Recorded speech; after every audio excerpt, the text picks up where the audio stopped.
So my topic of today's presentation for virtual chemistry lab is heat of neutralization, determination of heat change for neutralization reaction between NaOH and HCl. Uh, More precisely, if I want to say, determination of heat change for neutralization reaction between a strong acid and a strong base. Now we are chemists, so not the chemist who sells drugs, but the chemist who does chemical reactions. So every now and then we say that we do chemical reactions. And what are chemical reactions? Chemical reactions are bond breaking and bond making. But as we can, think of bond breaking and bond making, this needs energy. So chemical reactions are always accompanied by change of energy. Now, which form of energy? In chemistry, or whether in thermochemistry, we are mainly concerned with the heat energy. Now, reactions can be categorized in two categories: exothermic reaction and endothermic reaction. Exothermic reactions are those reactions where heat is liberated, and endothermic reactions are those reactions where heat is absorbed. Okay. And thermochemistry is concerned with the measurement of heat evolved or absorbed. Now, what is neutralization reaction? Neutralization reaction is the reaction between an acid and a base which produces a salt and a water. But what is not said here is there happens a release of energy, heat energy. And that heat energy is called change in enthalpy of neutralization reaction. It is represented by minus delta H. The minus sign denotes that there is release of heat energy. And what is heat of neutralization? Heat of neutralization is the amount of heat released for the generation of 1 mole of water in a neutralization reaction. That means total amount of heat released divided by total moles of water generated in the neutralization reaction. Now, few examples like HCl plus NaOH gives rise to NaCl plus water. Sulfuric acid plus 2 equivalent of potassium hydroxide gives potassium sulfate and 2 equivalent of water. Acetic acid and sodium hydroxide gives sodium acetate and water. 2 equivalent of nitric acid and barium hydroxide reacts and produces barium nitrate and 2 equivalent of water. Now, what are the ionic reactions of all those four reactions in the first column? The ionic reactions are, for example, for the first reaction, H plus plus Cl minus, which is generated from HCl, and Na plus plus OH minus, which is generated from sodium hydroxide, produces Na plus plus Cl minus, that means the salt, sodium chloride, plus water. Similarly, for the other three reactions, there are similar kind of ionic entities shown here, both in reactant and product form. Now, what is the common reaction here? The common reaction here is H plus plus OH minus goes to water. Now, we can expect that as heat of neutralization is total heat evolved divided by total amount of water molecules, total moles of water produced. That means total heat per mole of water produced. Then we expect that as the common ionic reaction is same for all the neutralization reactions, so heat of neutralization will be same. but that's not the fact. Okay, what happens? Actually, for the third reaction, you can see that I have shown the reaction with a reversible sign. For the other three, I have shown only arrow. Why so? For the other three reactions, the acid and base couple, those are both strong acids and strong bases. But for the third reaction, acid is weak, base is strong. So for strong acids and strong bases, those are considered as 100% ionized. That means they will get totally converted into salt and water. But for weak acid and strong base or vice versa, one entity, or if the reaction is between weak acid and weak base, both the entities are not fully dissociated during the neutralization reaction. That's why the reaction does not go to the 100% extent. There remains a equilibrium between the reactants and the products. So that's why heat of neutralization or the heat energy evolved in a neutralization reaction in those cases will be different from the heat of neutralization reaction involving strong acid and strong base. But definitely heat of neutralization involving strong acid and strong base are almost same for all the couples possible. Now, what are the factors that affect heat change?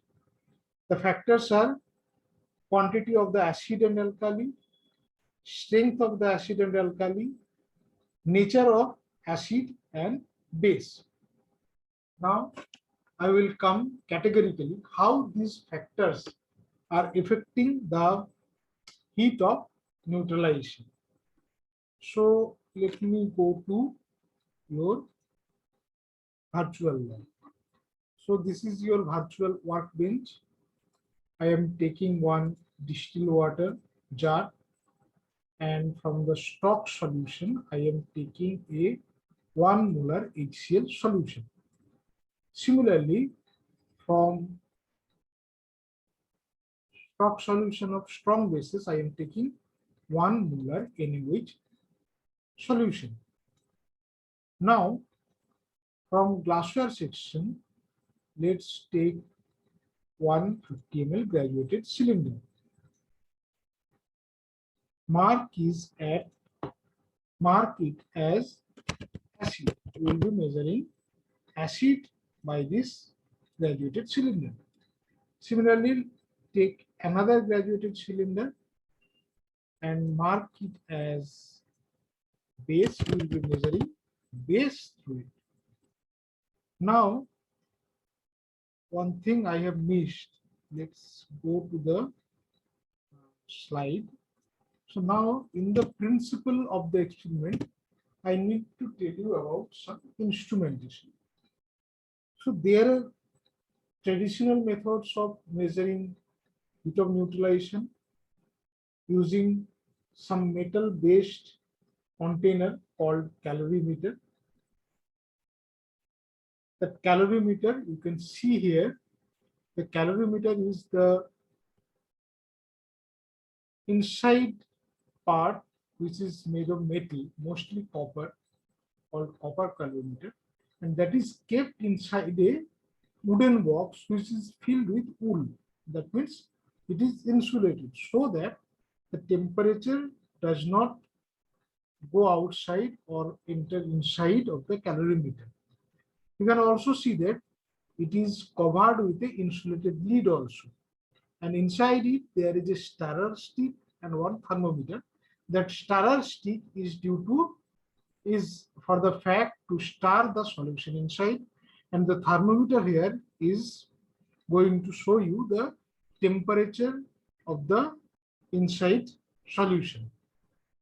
Now, one very user-friendly and easily available, cost-effective calorimeter we can use that is very much available at our hand, which is coffee cup calorimeter or styrofoam cup calorimeter. It is the cup in which we drink tea or coffee. When we hold it, then we can see that our hand is not feeling that much heat. That means your cup, that foam cup, is actually insulated. And inside it, you have to put a stirrer and a thermometer, and we can do the neutralization reaction inside and measure the temperature. And you have to arrange one styrofoam cover for it also. Now, what is the basic difference with these two calorimeter instruments? So, for the first one, that is the traditional copper calorimeter, whatever the heat released in a neutralization reaction is absorbed by both the solution and also the copper calorimeter, because it is made of metal, so it will also absorb the heat. So the heat released there gets into two different entities. One is the solution and the other is the copper calorimeter. But for styrofoam calorimeter, the heat released is absorbed only in the solution, because the styrofoam wall itself is insulated and there is no such metal calorimeter or metal controller kind of thing which can absorb additional heat.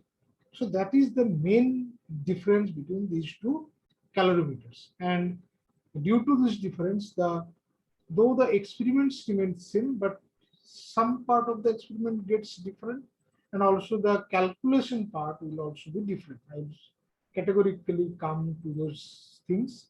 And now, what is the equation? Minus delta is neutralization. That means delta H, heat released during the neutralization, is equals to Q solution plus Q calorimeter. That means what heat absorbed by the solution plus heat absorbed by the calorimeter. Now let's go to the virtual lab. So I am taking here one foam cup calorimeter. Okay. Now let me put 50 ml of HCl in it. Okay. So I am pouring 50 ml. You can see here at the bottom, I am pouring 50 ml of HCl. You can see that the lower meniscus is touching 50 ml mark. So that means I have removed 50 ml HCl from this conical flask. Similarly, let me remove 50 ml of your base in the similar way. So I have poured 50 ml of base in it. Here also the lower meniscus is touching your 50 ml mark. Now, what I can see when I click into the acid part, the temperature is 25 degrees Celsius. That is room temperature. Similarly, when I click into the base part, the temperature is 25 degrees Celsius. That means it is in room temperature. Now let me transfer the acid into the foam calorimeter. I am transferring the whole 50 ml into it. Now, what is the temperature here? 25 degrees Celsius. Now let me put this base into this calorimeter. So when we add 50 ml of base, what happens? The temperature rises to 31.67 degrees Celsius. That means heat has been released, and that much amount of heat has raised the temperature of the solution up to 31.67 degrees Celsius. Now let's see how the calculation can be done. So I am using here 50 ml 1 molar HCl and 50 ml 1 molar NaOH. So V1 C1 equal to V2S2. So before the experiment, only 50 ml HCl was there, and also 50 ml base was there. Now after the mixing process, total volume is 100 ml. So your molarity of HCl, which was previously 1 molar, now it is 0.5 molar. Similarly, for the base will also be having the strength 0.5 molar now. Now, this is the strength molar 0.5 molar. Now let us calculate how much moles of acid or bases are there in 0.5 molar solution. Now 0.5 molar solution means 1000 ml of this kind of solution will contain 0.5 moles of HCl or NaOH. So our 100 ml 0.5 solution will contain 0.05 moles of HCl or NaOH. Now you can see that when 1 molar of HCl and 1 molar of NaOH reacts, it produces NaCl plus 1 equivalent of water. So if 0.05 mole of HCl and 0.05 mole of NaOH is reacting, then total amount of water generated will be 0.05 mole. Now our main equation minus delta H neutralization equals to Q solution plus Q calorimeter. So Q calorimeter will be definitely 0 as we have used foam cup. Now Q solution is mass into specific heat into delta T, changes temperature. What is specific heat? Specific heat is the amount of heat required to raise the temperature of the solution, to raise temperature of the 1 gram of the solution by 1 degree Celsius. So as it is a 0.5 molar NaCl solution now, so its density will not be 1 gram per milliliter. It is now 1.03 gram per milliliter. This value will be getting from literature. So the mass will be volume into density. Here the volume is 100 ml, density is 1.03 gram per milliliter, and specific heat is 4.18 joule per gram per degree Celsius. So your total heat released will be 4.18 into 100 into 1.03 into 6.67. That means 2871.7 joule. Now this is the total heat released in the neutralization reaction. So our heat of neutralization will be Q solution by divided by moles of water produced. That means minus 2871.7 by 0.05. That means minus 57.4 kilojoule per mole. So this is actually the theoretical value which you will be seeing in your books. So this, from these last two lines, I hope it is clear what is the total amount of heat released and what is the heat of neutralization. Now let us see how the factors which I initially mentioned here, that quantity of acid and alkali, strength of acid and base, or nature of acid and base, these things affect the heat of neutralization. So let's go to the workbench. So in the workbench, delete all these things and take a fresh 1 ml HCl solution, and also, 1 ml, 1 molar HCl solution and 1 molar NaOH solution. And also take two graduated cylinders, one for the acid, one for the base. And also take the foam cup. Now, instead of 50 ml, now I will be doing the same experiment with 25 ml solutions.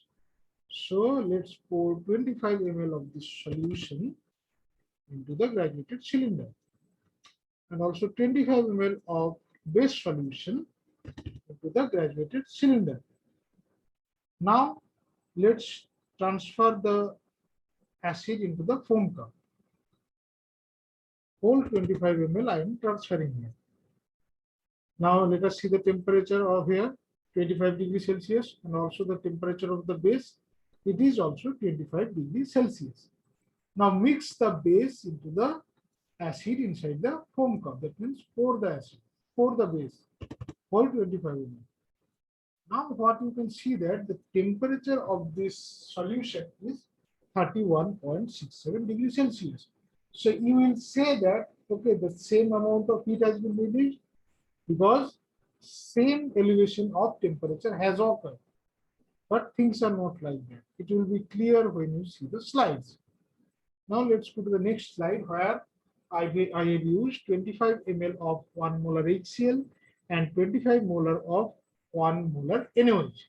Now, so total volume is now 50 ml. So your strength will be V1C1 equals to V2C2. So your strength will be 0.45 molar, which is similar with the previous case. Okay. Now let us calculate how much moles of the acid and bases are there in the 50 ml solution of this 0.5 molar strength. So now 0.5 molar solution means 1000 ml of this kind of solution will be having 0.5 moles of HCl or NaOH. So your 50 ml 0.5 molar solution will contain 0.05025 moles of HCl or NaOH, which is exactly half than the previous case. So here also 0.025 moles of water will be generated. Now Q calorimeter is 0. So your Q solution will be 4.18, which is your specific heat, into mass of the solution into delta T. Delta T is similar with the previous case, that is 6.67 degrees Celsius. Your mass will be different because now the volume is 50 ml, and but the density will be same because the solution here is also 0.5 molar, which was also previously 0.5 molar. So the density will be 1.03 gram per milliliter. So total heat released will be 4.18 into 50 into 1.03 into 6.67. That is 1435.85 joule. So it is different than the previous case. So what you can say that due to change of the amount of acid or alkali used, the total heat released has changed.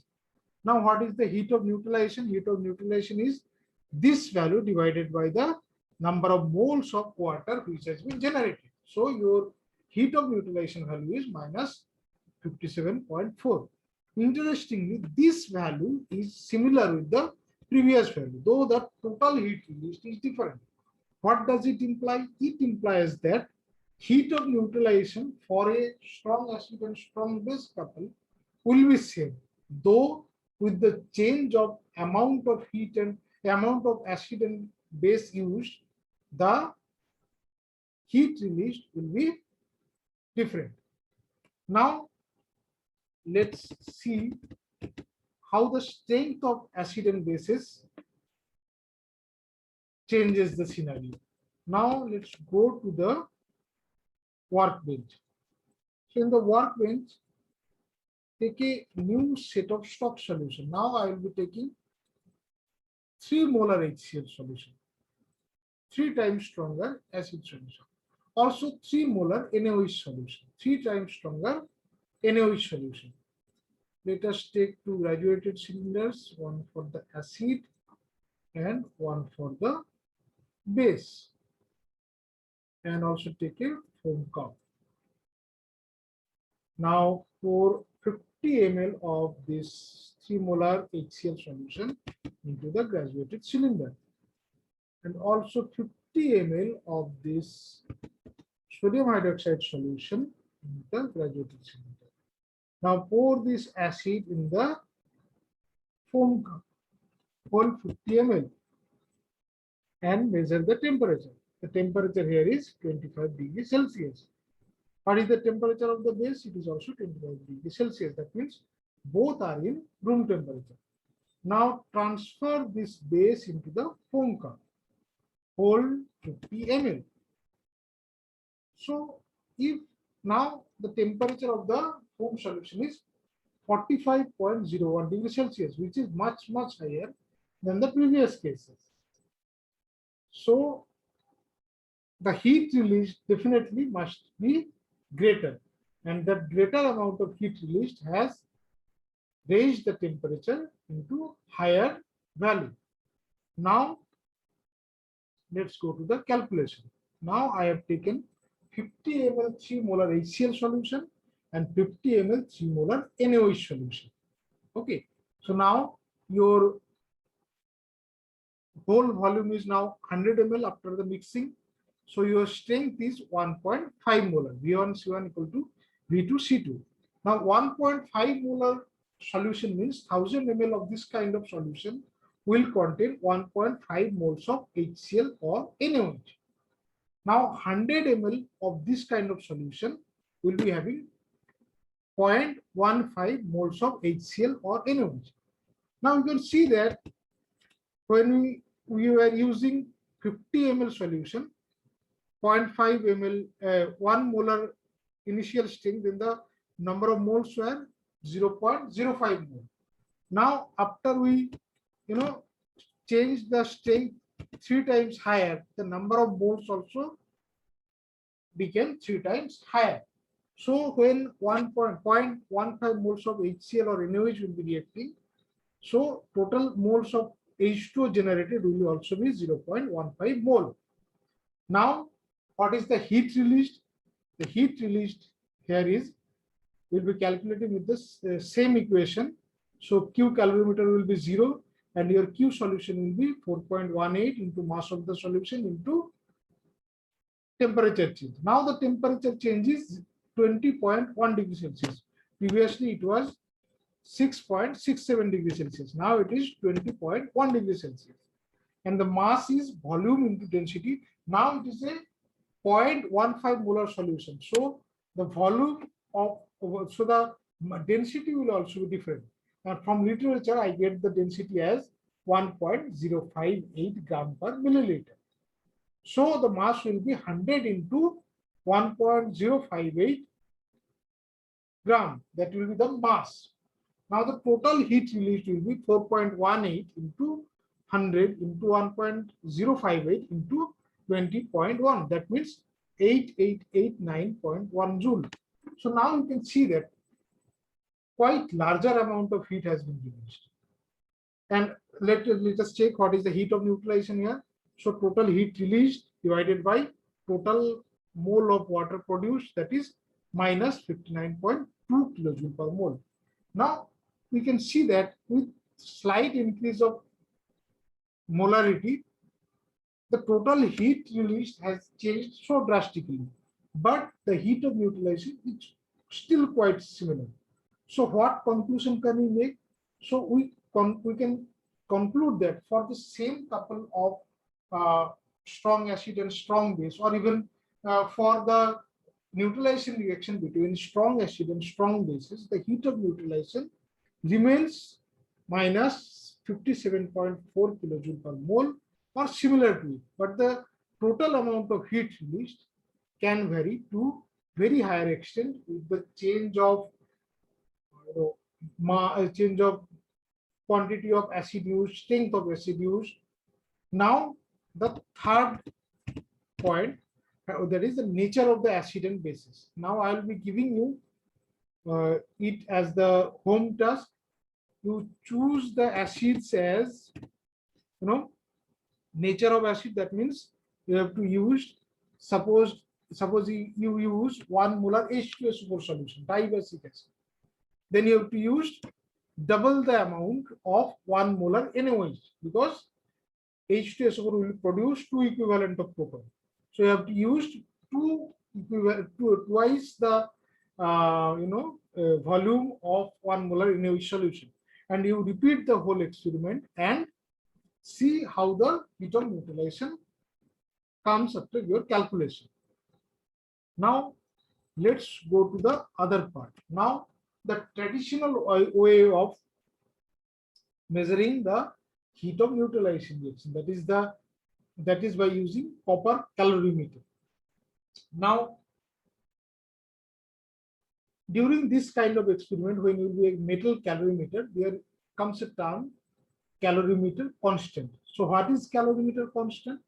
Calorimeter constant is the amount of heat which is required for 1 degree temperature change or 1 degree elevation, 1 degree increase in temperature of the calorimeter. So it will vary from one calorimeter to another.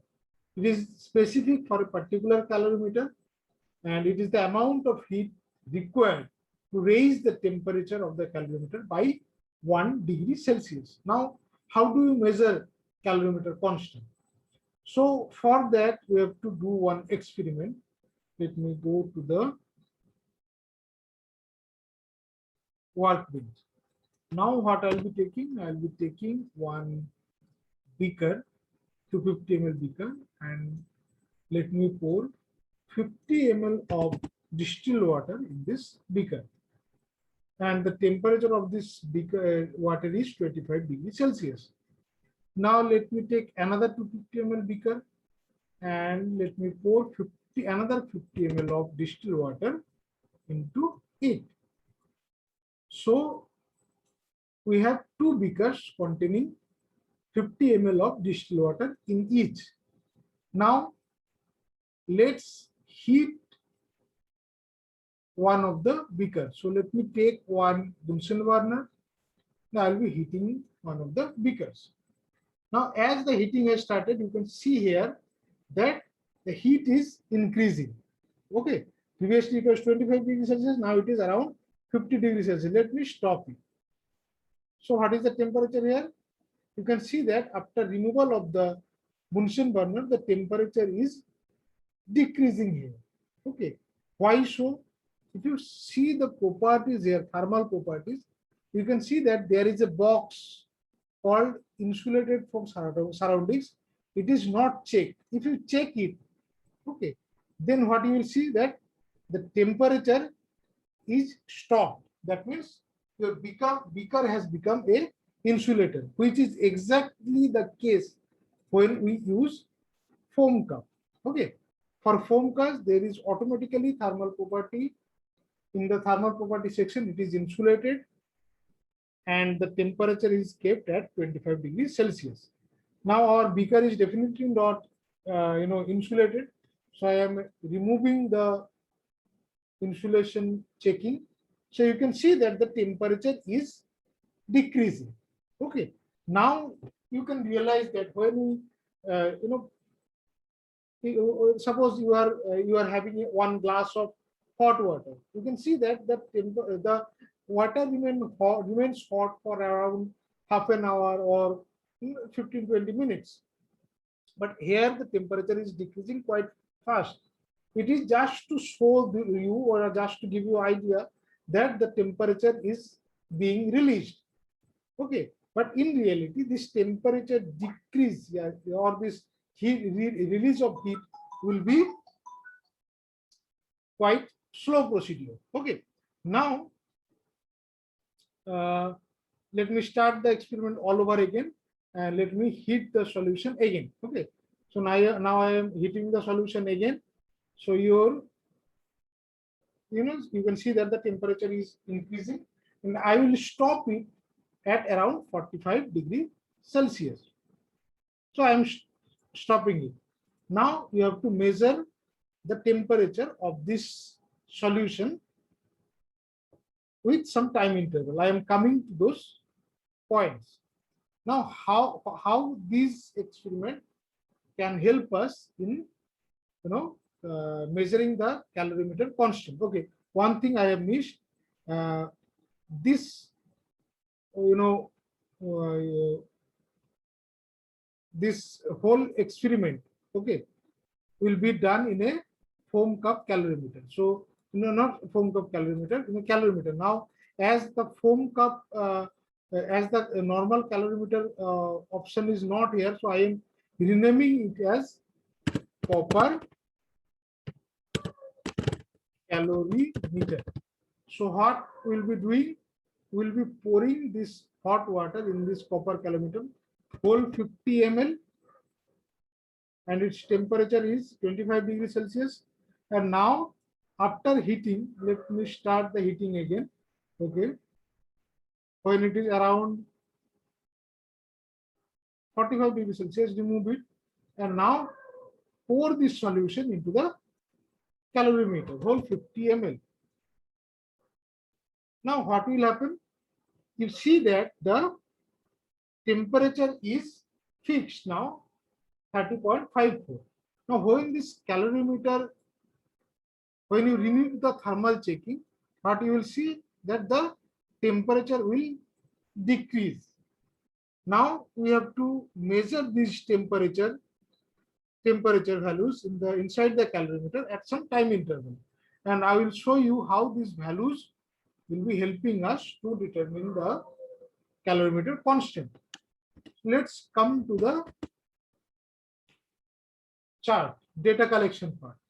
So now what I see, at 0 minute, let me measure the temperature of the hot water. That means when you have stopped the heating by Bunsen burner, what is the temperature of the hot acid, the hot water.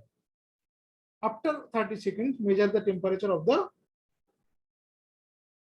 cold water. But that cold water will definitely always demand at room temperature, that is 25 degrees Celsius. So at almost in a 30 minutes time interval, you measure once the temperature of hot water. Next time you measure the temperature of the cold water up to 4.5 minutes. That means total 10 readings. After that, when the 5-minute interval occurs, then what you do, you mix the sample in the calorimeter. So now you can see that the temperature of the mixture will be different, and the change in temperature you measure in 1 minute interval now. So you collect the data like that, and now how we can calculate the calorimeter constant. So your graph will be somewhat like this. Your hot water was there around 37 or 40 degrees Celsius. It will be releasing heat and it will be decreasing its temperature will be decreasing like this in a straight line. And your cold temperature, cold water, which is at room temperature, that will be having the temperature around 25 degrees Celsius all throughout. Now at the 5 minutes, this y-axis is the time axis in minutes. So at around the 5-minute mark, there you can see that the mixing has occurred. Now these green points are for mixture of solution. Here it says, here we can see that the mixture is releasing temperature. But what we need to do, we need to extrapolate all the three lines. And after extrapolation, you can see that the 5-minute line, the mixture temperature at the 5-minute line at the intersection, that is the point of our concern. What does this temperature implies? This implies if the mixing heat change after the mixing had happened instantaneously, then the temperature would have been around 31.5 degrees Celsius. This is the point of our concern. So you can see that hot water has released some heat and cold water has absorbed some heat. So now how the calculation can be done? So what is the mass of the hot water? As it was 50 ml, so it will be around 50 grams. What is the delta T, hot change in temperature for the hot water? The change in temperature, delta T is this value. And change in delta T, change in temperature, that means delta T for cold water is this value. So now heat lost by the hot water is mass into specific heat, that means 4.2 kilojoule per degree per gram, degree Celsius per gram, into your delta T, that will be the heat released by the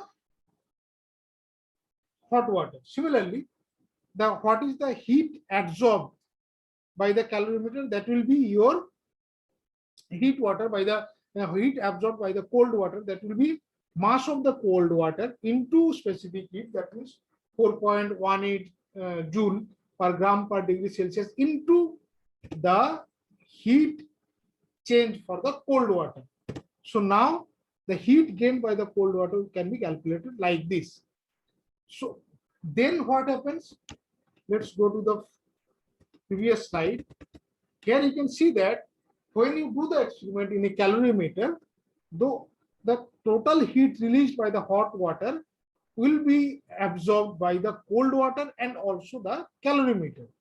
Okay, so your Q calorimeter, that means the heat absorbed by the calorimeter will be heat released by the hot water minus heat absorbed by the cold water. So that difference will be the amount of heat that will be absorbed by the calorimeter. So the calorimeter constant will be the total amount of heat absorbed by the calorimeter divided by the temperature increase of the calorimeter. And how much the temperature will be increased? The temperature will be increased to the similar value of the cold water. So your calorimeter constant will be heat gained by the calorimeter divided by delta T of the cold water. So by this way, you can measure the calorimeter constant. You repeat the experiment twice and you can get the exact value of calorimeter constant for your particular calorimeter. Now come to the neutralization reaction. Now what we will be doing? Let's go to the workbench. So we will be taking a foam cup. I am renaming it as copper calorimeter. Okay, and now let us take one from the stock solution, 1 ml HCl solution, and from stock solution 1 ml NaOH, 1 molar, sorry, not 1 molar, 1 molar HCl solution and 1 molar NaOH solution. And also let us take 2 graduated cylinder, one for the acid and one for the base. Now let's pour 50 ml of this acid into the graduated cylinder and 50 ml of this base into the graduated cylinder. Okay, so now check the temperature of the acid, that is 25 degrees Celsius, that means room temperature. Similarly, check the temperature of the base, that is 25 degrees Celsius, that is room temperature. Now transfer the acid into the copper calorimeter. I'm transferring the whole 50 ml. Okay. Now, what is the temperature here? 25 degrees Celsius. Now let me transfer the base into the copper calorimeter now. Whole 50 ml. Now what will be the temperature? The temperature will be, sorry, let me transfer the whole 50 ml. So what will be the temperature now? The temperature has increased up to 31.67 degrees Celsius. Now, as it is a calorimeter, there is this insulated from surroundings is checked. Remove it, you can see that the temperature will be gradually decreasing. So we will collect the temperature data in some time interval. Let me see how we need to collect the data. So for neutralization reaction, both for acid and base, there will be temperature 25 degrees Celsius, that is the STP, or standard temperature and pressure, 25 degrees Celsius. So that will be at 0 time, it will be 25 degrees Celsius. So after each half minute or 30 seconds, so we'll be measuring the temperature of the both acid and base. It will be similar, around 25 degrees Celsius. Now, at the 5-minute mark, we had mixed both the acid and base. So after the mixing, the temperature was 31.67 degrees Celsius, and it will gradually decrease. So we will be measuring the temperature of the solution at 1 minute interval now. So how the calculation can be done? So you can see that you will be getting one graph like this. So here the at the bottom side, you can see that this is around 26 degree or 25 degrees Celsius room temperature for both acid and bases. Now at the 5-minute marks, when we have mixed the solution, the temperature is around 32 degrees Celsius, and these red points, they are the measurement of temperature at 1 minute intervals. You can see that at around 6 minutes, the temperature was around 31 degrees Celsius, and at around 7 it was around 31.5, then it has gradually decreased. So this 6 to 8 minutes, this time interval, here the reaction has occurred, temperature has increased, then it has started releasing heat. So which were what that the heat was released during the neutralization reaction. Now what we have to do, we have to extrapolate the line, this graph line, up to the 5 minutes marks, and this intersection point will be our point of mixing, point of importance, which shows that if the reaction had occurred instantaneously at the 5-minute time with instant mixing of acid and base, instant production of water and salt, how much heat would have been there, how much temperature would have been of the whole solution. Now let us check how the calculation can be done. So volume of salt solution 50 ml plus 50 ml, 100 ml.